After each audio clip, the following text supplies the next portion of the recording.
Dire Viviane Maier en quelques mots, il y a une part de mystère, il y a une part de secret. Moi, je ne peux dire qu'une chose, c'est une émotion.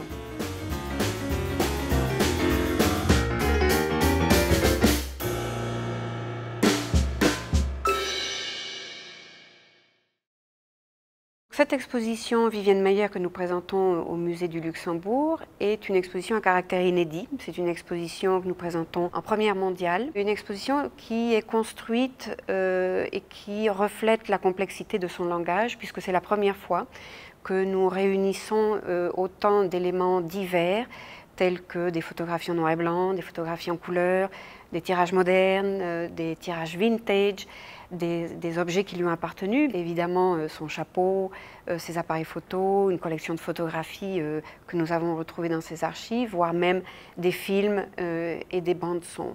Donc finalement, toute cette sédimentation met en avant cette grande richesse absolument insoupçonnable de l'œuvre de Viviane Maier. Viviane Maier est née en 1926 à New York, d'un père d'origine austro-hongroise et d'une mère française. Passe une enfance décousue où le conflit est installé. Enfin, c'est une enfance sans en être vraiment une, entre la France et les États-Unis, avec beaucoup de difficultés familiale. Elle s'installe à New York en 1951, où elle est gouvernante jusqu'en 1956. En 1956, elle ira s'installer à Chicago dans la famille des Gainsbourg jusqu'en 1968. Et puis, elle restera toute sa vie gouvernante, plus ou moins jusqu'à la fin des années 80. Et puis, elle terminera sa vie dans la solitude et la misère la plus totale. Les grands chapitres de l'exposition sont clairement définis. Je dirais qu'il s'agit d'un travelling cinématographique. Nous commençons notre exposition par les autoportraits de Viviane Maier. Puis nous abordons ce qui serait le théâtre de l'ordinaire, les scènes de rue.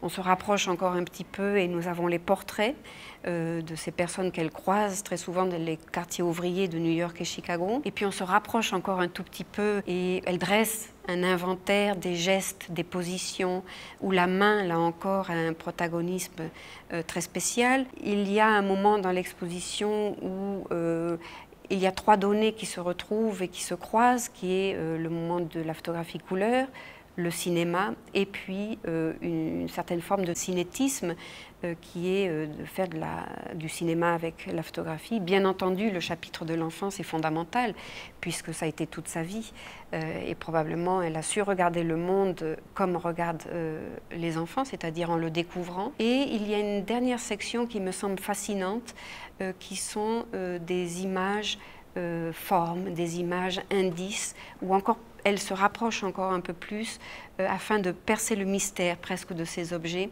et qui deviennent un petit peu comme des mots. Et on a installé cette exposition à la fin comme un cut-up de Burroughs d'une certaine manière.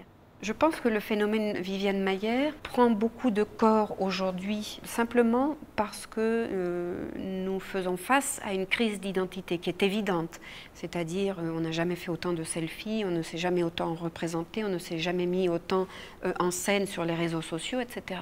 Est-ce que d'une certaine manière, Viviane Maier serait en amont de cette quête d'identité? Je pense que dans son discours, il y a cette nécessité impérieuse de se dire « j'existe ». Donc je pense qu'il y a un écho qui se fait avec notre société contemporaine sur cette question de la crise de l'identité.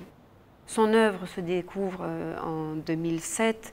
Réellement, le phénomène Viviane Maier prendra beaucoup plus d'ampleur de manière posthume, évidemment. On pourrait presque parler d'une renaissance, on pourrait presque parler de quelque chose qui n'a pas été fini durant son temps de vie et qui annonce une nouvelle voie, si vous voulez. Et c'est toute la mission, entre guillemets, que nous avons d'installer Viviane Maier dans l'histoire de la photographie. Et derrière elle, je dirais que la frange des photographes amateurs peuvent enfin trouver aussi leur périmètre, en tout cas leur socle dans l'histoire de la photographie.